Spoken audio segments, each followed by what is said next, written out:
informações ocorridas na comunidade dos países da língua portuguesa. Iniciamos com a primeira informação.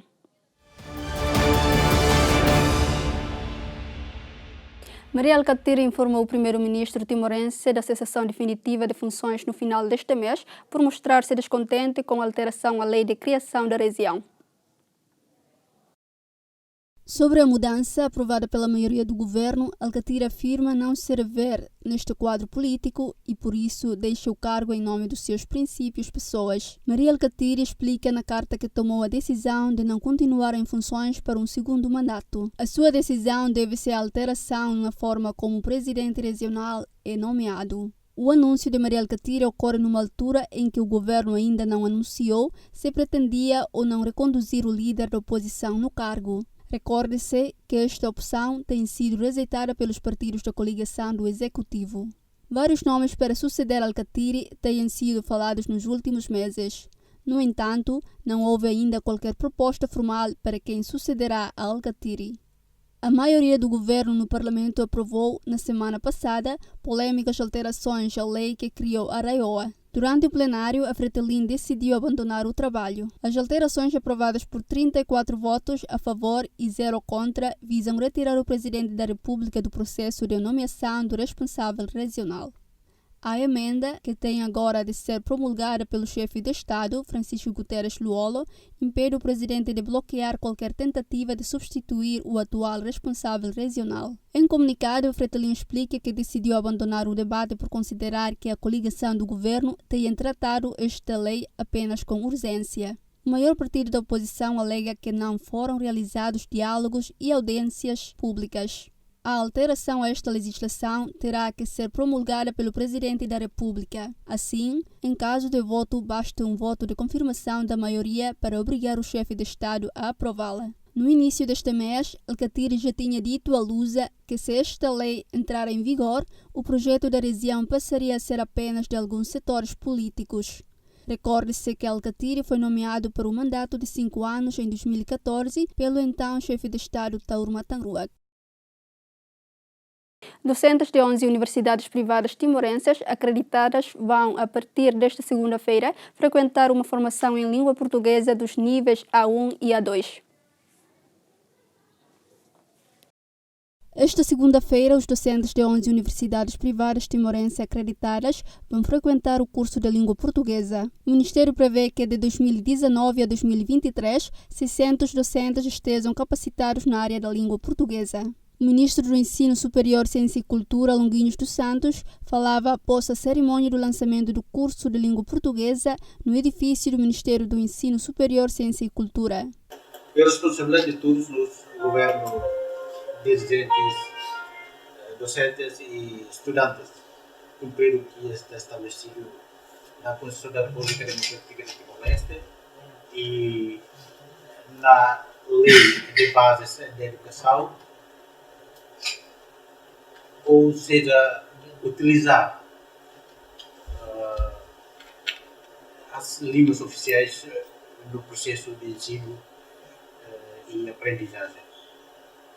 Já o reitor da Universidade Oriental Timor-Leste, Florindo Pereira, disse que esta formação direcionada aos docentes das universidades privadas é muito útil.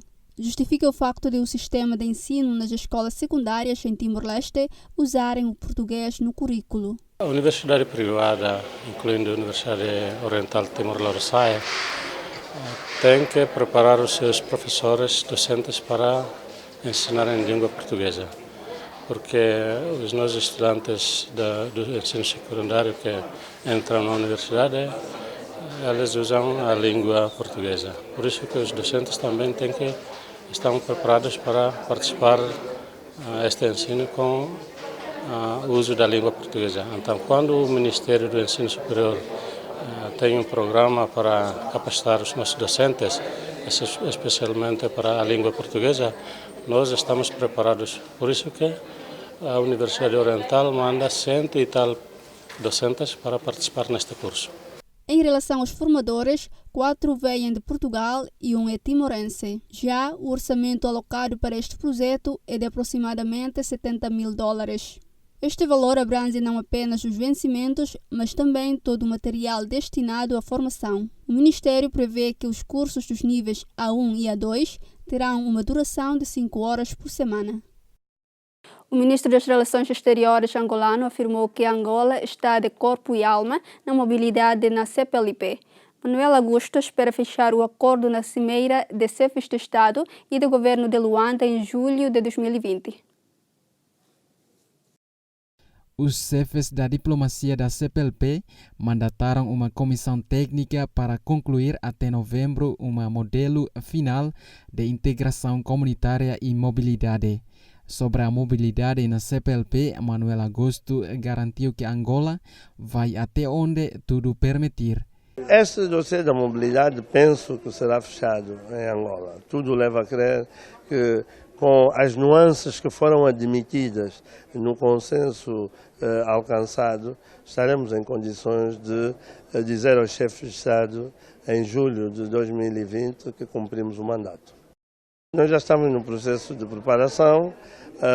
Cabo Verde colocou a fasquia muito alta, a presidência de Cabo Verde está a ser brilhante e, como eu já disse aqui hoje na reunião, vamos nos preparar para estar à altura deste desafio e podermos fazer, se não melhor, pelo menos igual o que Cabo Verde está a fazer. Angola está de corpo e alma neste processo, daremos a nossa contribuição e vemos mesmo a possibilidade de termos o privilégio de ser em Luanda, onde esta questão será definitivamente resolvida. Nós discutimos aqui no Mindelo,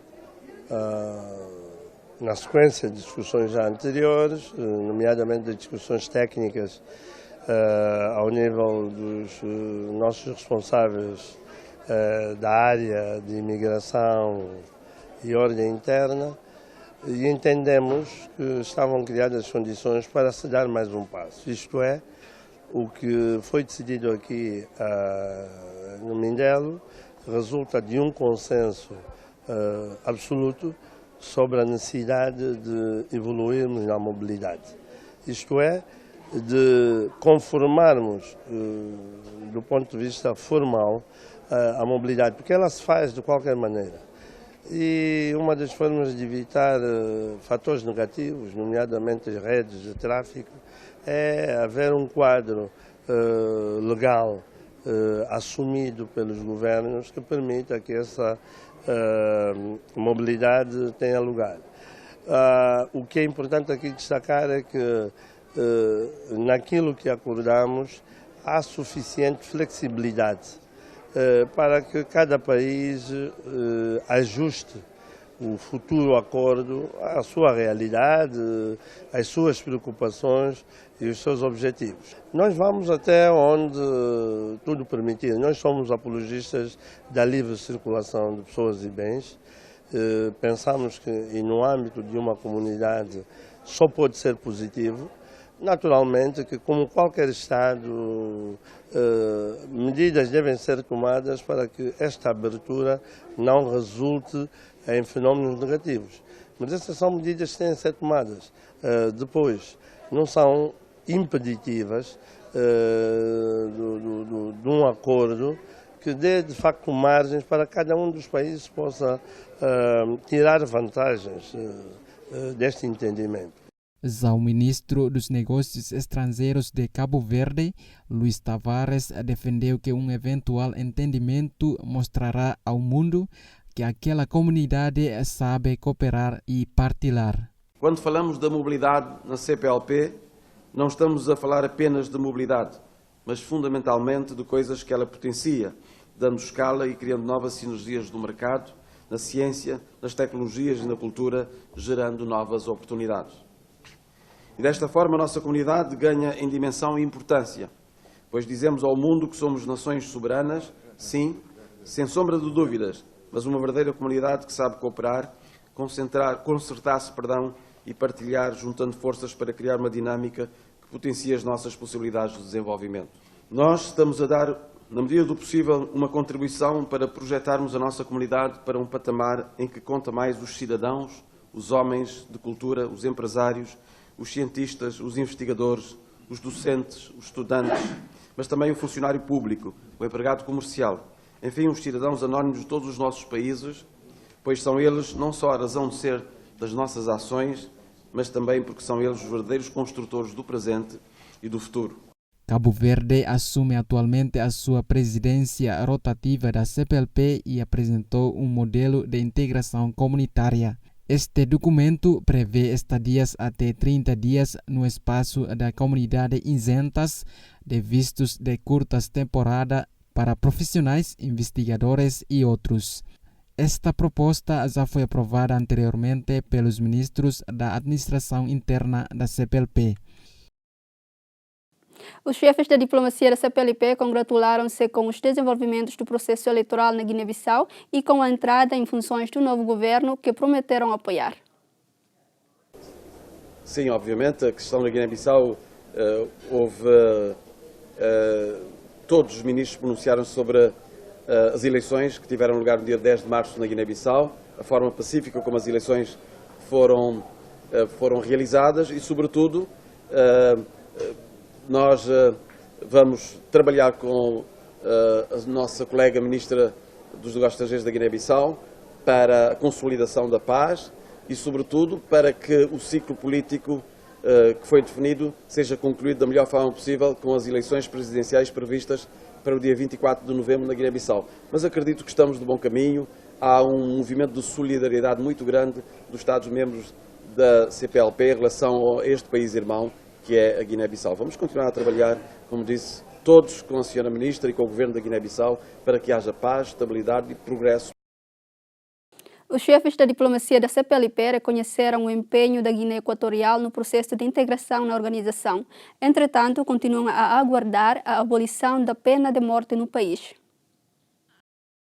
De acordo com o comunicado final da 24ª reunião ordinária do Conselho de Ministros da CPLP, realizada em Cabo Verde, foi aprovada uma resolução sobre o apoio à integração da Guiné Equatorial na CPLP. Os ministros dos negócios estrangeiros saudaram a realização da missão de acompanhamento do programa de adesão da Guiné Equatorial à CPLP entre os dias 5 a 7 de junho de 2019.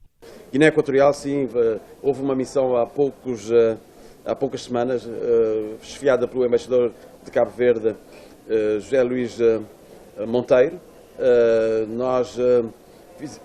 A missão fez um conjunto de recomendações no que concerne à promoção e ensino da língua portuguesa, à questão mais importante que tem a ver com a abolição da pena de morte, por exemplo. É uma questão que temos debatido, mas nós, na visita de Estado que nós recebemos aqui do Presidente da Guiné Equatorial, ele foi muito taxativo, muito claro.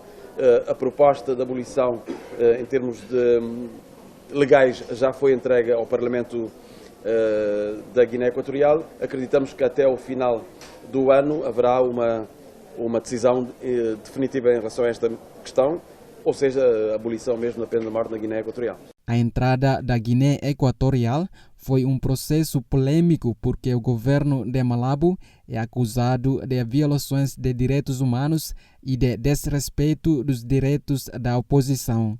Recorde-se que está em vigor uma moratória que impede o cumprimento das condenações à pena capital decretadas pelos tribunais do país. Portugal suspendeu a emissão de vistos de entrada para cidadãos iranianos por razões de segurança não especificadas. A afirmação é do ministro das Relações Exteriores, Augusto Santos Silva. Respondendo a uma pergunta de um membro da comissão, Santos Silva disse durante a reunião que o governo suspendeu por razões de segurança. Sim, é verdade, suspendemos por razões de segurança. Explicarei ao Sr. Deputado quais são, mas o Sr. Deputado, como sabe, já me conhece, eu sou absolutamente intransigente nessa matéria e, portanto, sim, está suspenso até essas questões de segurança serem resolvidas. Nós não brincamos com a entrada em território nacional. João Pereira, o parlamentar do partido CDS-PP, disse a Reuters que tinha recebido informações de que os vistos para os iranianos haviam sido suspensos por 2 ou 3 semanas. João Pereira não quis revelar a fonte que alega que nenhum cidadão iraniano teria reclamado esta situação. Funcionários do Ministério das Relações Exteriores não quiseram comentar sobre esta polêmica. O chefe da diplomacia cabo-verdiana, Luís Tavares, defendeu que o ensino do português é fundamental para Cabo Verde. Reconhece a sua importância enquanto língua do conhecimento. O ensino do português é fundamental para o futuro de Cabo Verde. Nós queremos ter recursos humanos altamente qualificados. E a língua portuguesa é a língua do conhecimento, é a nossa língua e temos que assumi-la de forma descomplexada. É fundamental aprimorarmos o ensino da língua portuguesa no nosso país. O Governo de Cabo Verde aposta de forma muito clara no reforço do ensino da língua portuguesa em Cabo Verde.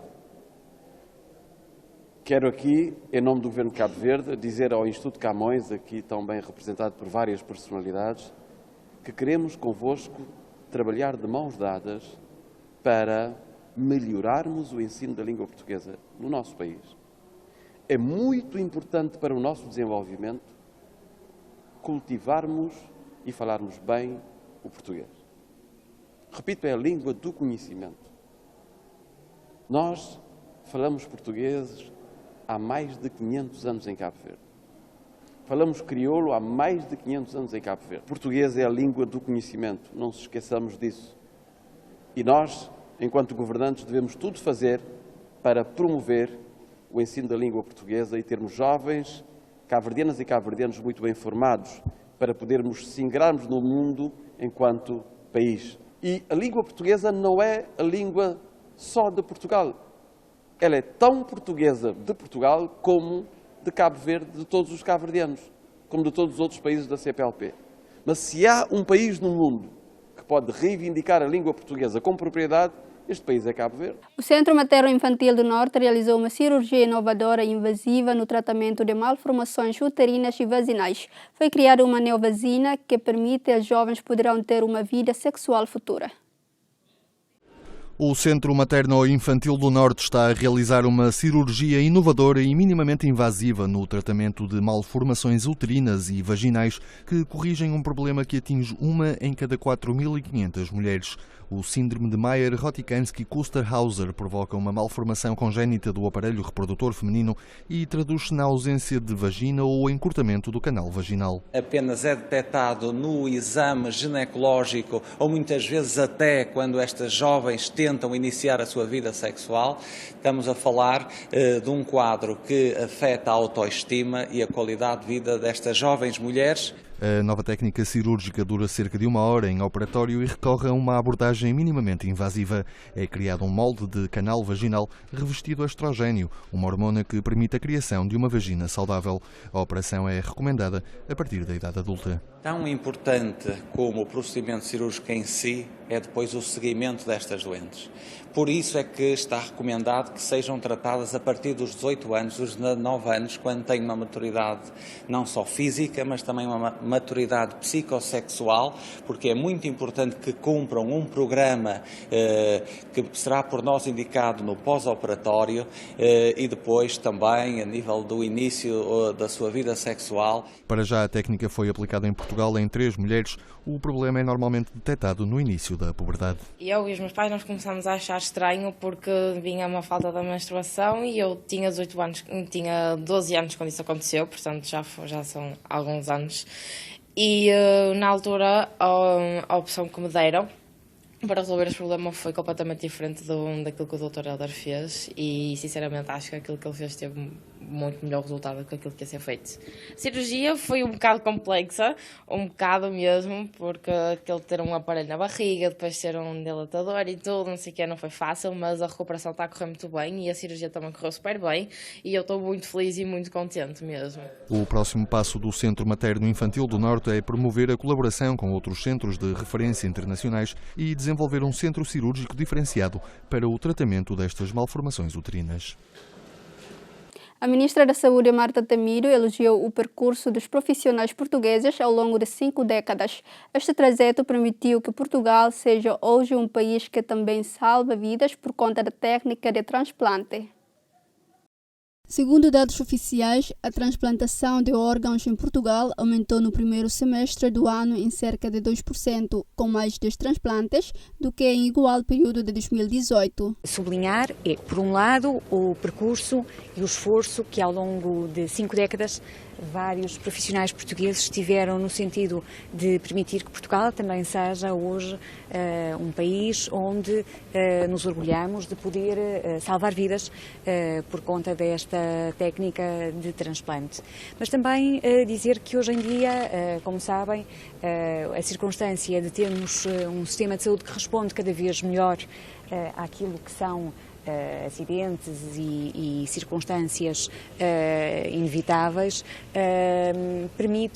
exige que nós tenhamos a capacidade de fazer outro tipo de transplantes e aumentar assim a pool de órgãos suscetíveis de serem transplantados. Isso é um esforço muito significativo dos nossos serviços e, portanto, é também uma forma de homenagear o passado de todos os profissionais de saúde e não só que se dedicam a esta área de atividade, mas também de sublinhar os desafios futuros para nos mantermos com números dos quais nos orgulhamos. Já realizámos, como já foi referido hoje, penso eu, pela Sra. Presidente do IPST, mais transplantes no primeiro semestre deste ano do que no homólogo e, portanto, é um esforço muito grande que exige uma grande capacidade técnica das equipas, uma grande dedicação, que estejam sempre a postos e, portanto, no fundo, meios que têm de estar disponíveis para casos que salvam vidas. Estes dados foram divulgados enquanto os Ministérios da Saúde e o da Defesa Nacional assinalavam o Dia Nacional da Doação de Órgãos e da Transplantação. Esta teve lugar na base aérea número 6, no Montijo. O ministro dos Negócios Estrangeiros de Portugal defendeu que é tempo de a Guiné Equatorial passar as palavras aos atos. Augusto Silva fez esta afirmação em face de repetidos anúncios de abolição da pena de morte. Um ditado português que aqui se aplica que nem uma luva, que é o ditado ver para crer. Eu sou o ministro dos Negócios Estrangeiros de Portugal há 3 anos e meio. Há 3 anos e meio que ouço o meu colega da Guiné Equatorial garantir que está iminente a eliminação da pena de morte. Eu também conheço os termos em que a Guiné Equatorial foi admitida e os compromissos que assumiu quando foi admitida na CPLP. Como sabe, é ponto de honra para todos os países da CPLP serem contra a pena de morte. Sei que o facto da Guiné Equatorial ser membro da CPLP já teve uma vantagem porque a pena de morte deixou de se aplicar, mas não basta não aplicar, é preciso eliminá-la. Portanto, estou à espera que isso que ouço há 3 anos e meio se concretize. Quando se concretizar, eu acredito. Passado as palavras aos atos? Já há muito tempo que se devia ter passado as palavras aos atos, até porque do ponto de vista técnico é a coisa mais fácil de fazer. O ministro da Defesa de Portugal desdramatizou as declarações do chefe do Estado-Maior-General das Forças Armadas sobre a falta de pessoal nas Forças Armadas. João Cravinho disse que se este não concordasse com as medidas do Executivo já tinha saído. O chefe do Estado-Maior-General das Forças Armadas conhece o seu papel. E esse papel reside no cumprimento da missão das Forças Armadas. É evidente que, se ele chegasse à conclusão, que ele não chegou, obviamente, que não pode cumprir essas missões, então sairia. Mas não é essa a situação. Eu acho que não há lugar para dramatismo. Estamos a falar de algo que é perfeitamente conhecido e que é um fenómeno que tem bastantes anos. Portanto, não há razão nenhuma para imaginarmos que estamos numa situação nova. Estamos o Governo está a trabalhar já há bastante tempo na resposta a esta situação, que é uma situação complexa. É uma situação que necessita de resposta a nível de planos do Governo e isso tem acontecido, nomeadamente o plano de profissionalização das Forças Armadas, que é um plano para melhorar o recrutamento, a retenção e depois a reinserção na vida civil dos militares, o plano setorial para a igualdade, porque temos insuficiente número de mulheres nas Forças Armadas e, obviamente, não nos podemos queixar de que não temos suficientes militares e não concentrar também naquele enorme espaço que temos de recrutamento entre as mulheres. E, por outro lado, aumentamos o salário no nível de entrada. Portanto, há todo um conjunto de medidas que estão em curso, muitos dos quais ainda requerem implementação nas Forças Armadas, e eu sei que o Sr. Chefe de Estado-Maior-General das Forças Armadas está, obviamente, como tem de estar, essa sua primeira função, concentrado em executar aquilo que é necessário dentro das Forças Armadas para colmatarmos este problema de longo curso. O presidente da Junta de Carnide de Portugal, Fábio Sousa, explicou que o incêndio que deflagrou neste local aconteceu em terrenos privados abandonados. Este lugar será alvo de uma requalificação no âmbito do orçamento participativo. É uma pouca vergonha, é uma camada de ladrões aqui. O fogo que deflagrou numa quinta na freguesia de Carnide, em Lisboa, entretanto circunscrito, obrigou à retirada de 20 moradores e à evacuação de um infantário nas proximidades por questões de segurança.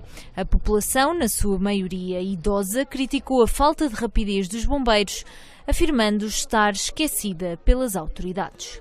Vim ali destes prédios altos do 6º andar. E era uma coisa mínima, telefonei ao meu marido que chamasse os bombeiros, que estava a começar um fogo.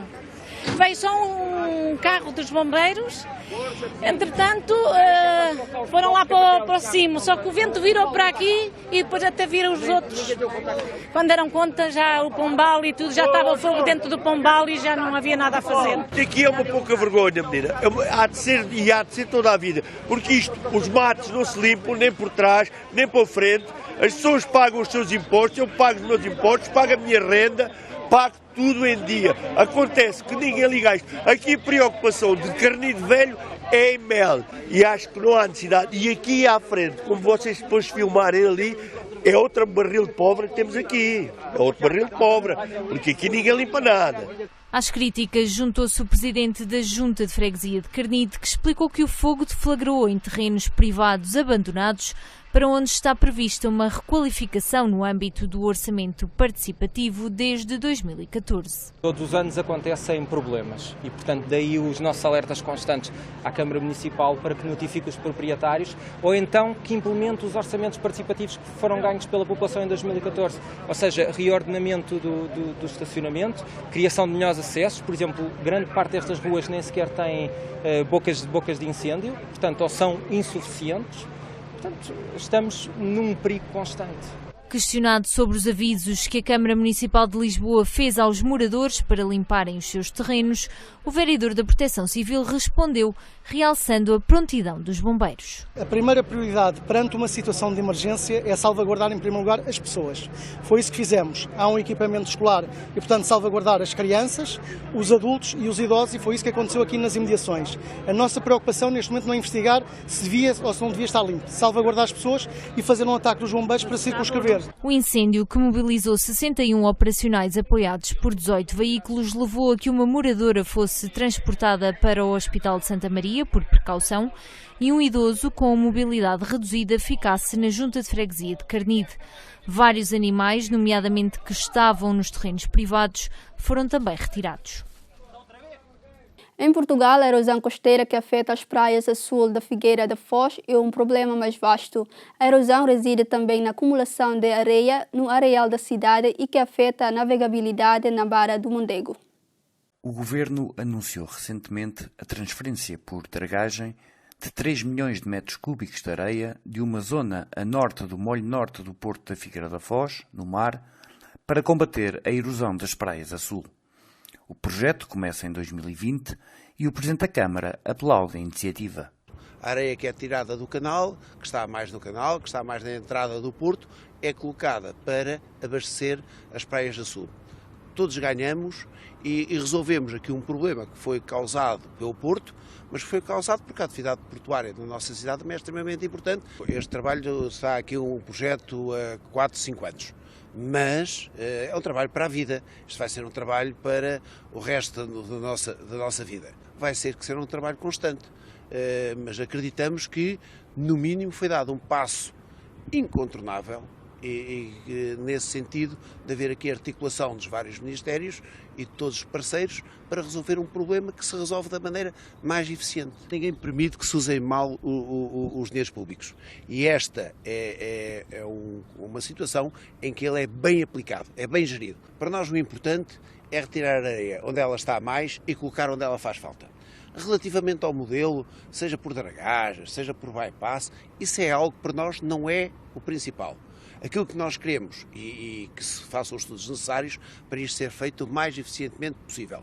Porque aquilo que nos preocupa é o porto ser navegável e queremos que ele seja navegável tanto em termos de atividade do porto comercial como do porto de pesca. São duas atividades extremamente importantes para a Figueira e que simultaneamente as pessoas e bens a sul sejam protegidos. Se é por dragagem ou por bypass, para nós é um problema secundário. O movimento cívico SOS Cabedelo defende, ao invés, o sistema de transferência mecânica de areias, conhecido por bypass, entre as margens do Mondego, para resolver 3 problemas: a erosão a sul, a acumulação a norte e a navegabilidade da barra do rio. Estudo sobre o bypass, efetivamente, também para podermos definitivamente saber se é ou não é a solução. Tudo aponta para que sim, porque vai baixar custos e dar sustentabilidade, porque isto sendo um processo contínuo, não é adequado a soluções avulsas. Normalmente nós estamos focados no problema da erosão, mas este problema tem 2 lados, por assim dizer. De facto, a sul a praia recua, não é? Temos um impacto que é desde aqui até ao Canhão da Nazaré, não é? E a norte a praia avança e temos uma praia completamente soterrada, não é? Temos um desastre ecológico a norte, na frente da cidade. E um terceiro problema que asfixia também o tecido económico da cidade, que compromete a circulação da navegabilidade na barra. Portanto, a situação do bypass, da transferência mecânica de areia, porque é que acreditamos que seja uma solução que se adequa a esta? Porque ela ataca os 3 problemas: o recuo a norte, a reposição a sul e um caminho alternativo que não compromete a navegação. Miguel Figueira contesta, no entanto, que o estudo de custo-benefício sobre o melhor sistema avance já depois do Governo ter anunciado o investimento de 19 milhões de euros.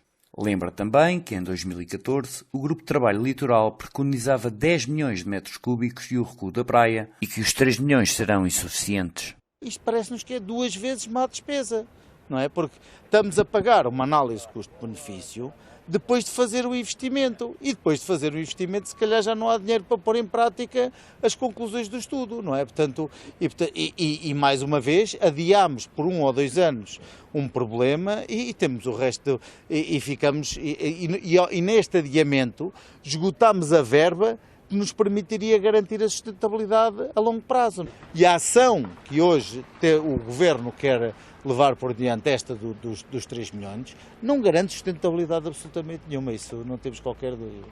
A praia da Figueira da Foz, o maior areal urbano da Europa, tem 110 hectares, metade da zona central da cidade caberia na praia e mais de 700 metros de extensão no ponto mais largo entre a avenida e o mar. A praia continua a crescer e a quantidade de areia ali acumulada em mais de 50 anos permanece desconhecida. A artista brasileira rejeita a invisibilidade e o racismo, apelando a quem não tem voz para que grite. Elza Soares está em Portugal para lançar a sua biografia e apresentar um novo disco. Em Portugal, para lançar a sua biografia e apresentar um novo disco, a artista brasileira Elza Soares rejeita a invisibilidade e o racismo, apelando a quem não tem voz para que grite. Todos nós somos visíveis, não existe o invisível. Tá? E quem não tem voz, como é que fazemos? Como não tem voz, grita.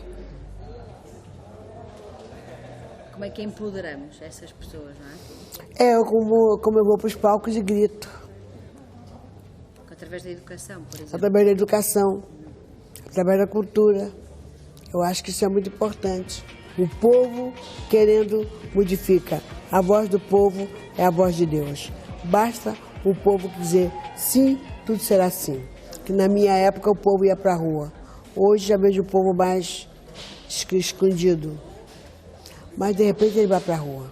Entrevistada na Livraria da Travessa em Lisboa, onde apresentou a sua biografia escrita pelo jornalista Zeca Camargo, a octogenária assumiu-se totalmente feminista. Ter coragem de gritar que sou mulher. Hoje elas estão falando, as mulheres já estão mais unidas, que até então a mulher não se unia, entendeu? Hoje não, hoje a mulher é mais unida, a mulher já está mais consciente da necessidade de uma das outras. Sobre a biografia de sacrifício e coragem, Elsa Soares diz que conta a história de uma vida que não era para dar certo. Mulher, negra, pobre, mas que deu. Era para não dar nada certo e deu tudo certo. Escrito pelo Zeca Camargo, que foram os meninos que foram buscá-lo, né? Que é os meninos que eu digo é o Pedro Loureiro, que é a minha paixão, é o Juliano Almeida, que foi buscar o Zeca Camargo, para que nós tivéssemos esse grande escritor na mão. O Zeca Camargo é uma figura linda, boa, digna, enfim, ele é tudo de bom. Elsa Soares está em Portugal para um 2 em 1. Além da biografia, veio apresentar o seu mais recente disco Deus é Mulher, com um concerto esta quarta-feira no Capitólio, em Lisboa. Eu não quero dizer que Deus seja mulher porque ele é feminina, porque ele é isso. Não, Deus é mulher pela paz, Deus é mulher pela paciência, Deus é mãe. Já viu coisa mais sensível e incrível do que a mulher ser mãe? Se as mulheres liderassem mais, o mundo era mais justo e mais pacífico? Completamente. Acredita nisso? Acredito, piamente. E você também deve acreditar. Eu acredito. Então, se você acredita, eu acredito. Se o mundo fosse dominado por nós mulheres, tudo teria sido muito bem diferente, muito mais suave. O mundo precisa de paz. O mundo hoje não é aquele mundo que a gente conheceu de tanto amor, de tanta paz. O mundo hoje é bem diferente. No final da entrevista, a artista brasileira deixou uma mensagem às mulheres portuguesas e brasileiras que vivem em Portugal. Por favor, denuncie, não deixe ser castigada pela violência, porque a mulher é o mundo sem mulher não existe. E nós temos que nos valorizar cada vez mais. Denuncie, mulher, não aceite a violência, por favor, não aceite a violência. Por favor, mulher, não aceite a violência. Tanto a mulher portuguesa, como a mulher brasileira, a mulher em geral, não deve aceitar a violência. Eu vou cantar, me deixem cantar até o fim. Me deixem cantar até o fim. Me deixem cantar até o fim. O fotógrafo Sebastião Almeida inaugurou uma exposição sobre a descoberta da primeira pepita de ouro há 40 anos no estado do Pará, no Brasil.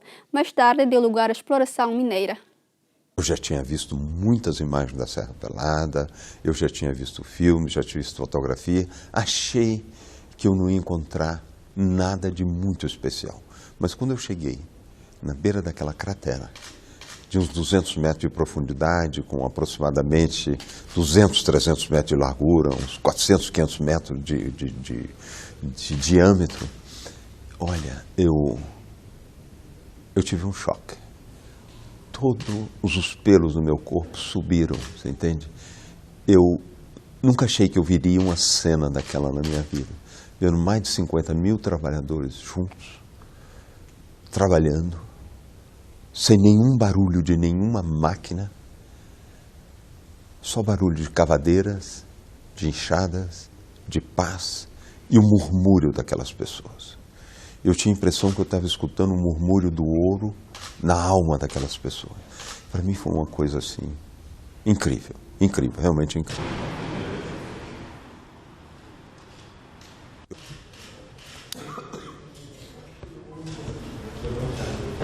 Essa corrida do ouro, uma coisa assim que o mundo inteiro compreende, né? Porque o ser humano é realmente o metal que chama a atenção de todo mundo, né? Então essa corrida do ouro é fácil de explicar, que essa coisa que parece escravidão, que não era escravidão de jeito nenhum, as pessoas estavam lá porque queriam estar. Então, porque naquela coisa de cabeça de que eles vão ficar ricos, que todo mundo vai ficar rico. Então isso aí essa explicação, é a explicação do ser humano, né? O que o ser humano é, né?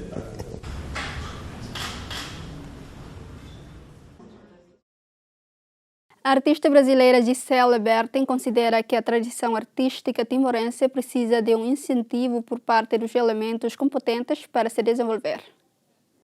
Para inovar a arte tradicional timorense e ser conhecida pela comunidade internacional, necessita da iniciativa inovadora dos artistas timorenses. Cisele Bertin falava na passada sexta-feira após a sua palestra no Centro Cultural Português em Dili.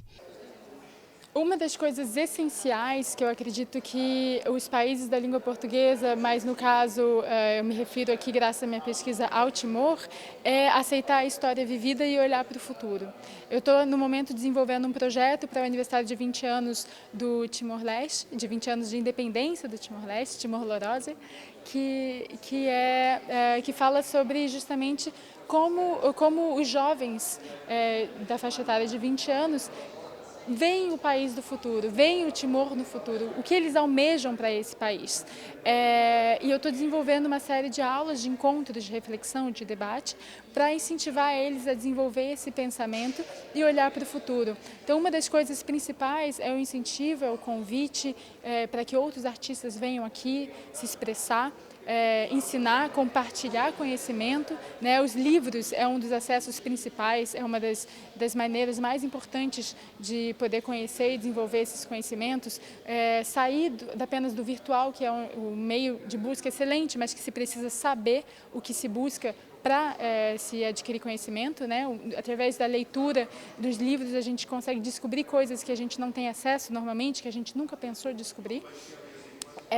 E no caso desse projeto que eu estou desenvolvendo, o objetivo é que eles possam projetar o futuro e incentivar que a criação artística timorense saia do quadro puro, né, da tradição ou do conhecimento da técnica da arte urbana, do grafite, para passar para o sonho, o imaginário, o se desenvolver as formas de criações, os desenhos para o que eles almejam, para o futuro da nação timorense. Quanto mais se deseja, mais se atrai, né? E é sonhando que se chega lá. Então, o que eu acredito é que é importante que eles desenhem, pintem, falem, comuniquem pela linguagem visual, que é a linguagem ilimitada, o que eles almejam para o próprio país. Acredito que esse incentivo seja absolutamente necessário, não apenas para Timor-Leste, como para todos os países da CPLP, que tiveram essas histórias conturbadas devido à colonização, que tiveram dificuldade de identidade própria devido à mesclagem crioula, né, do dialeto com o português, essa dificuldade identitária que eu acredito sim é uma força, porque a diversidade é uma força, é uma riqueza, não é uma pobreza. Segundo Cisele Bertin, a arte em Timor-Leste existe desde o nascimento do país, pelo que se encontra enraizada na sociedade timorense.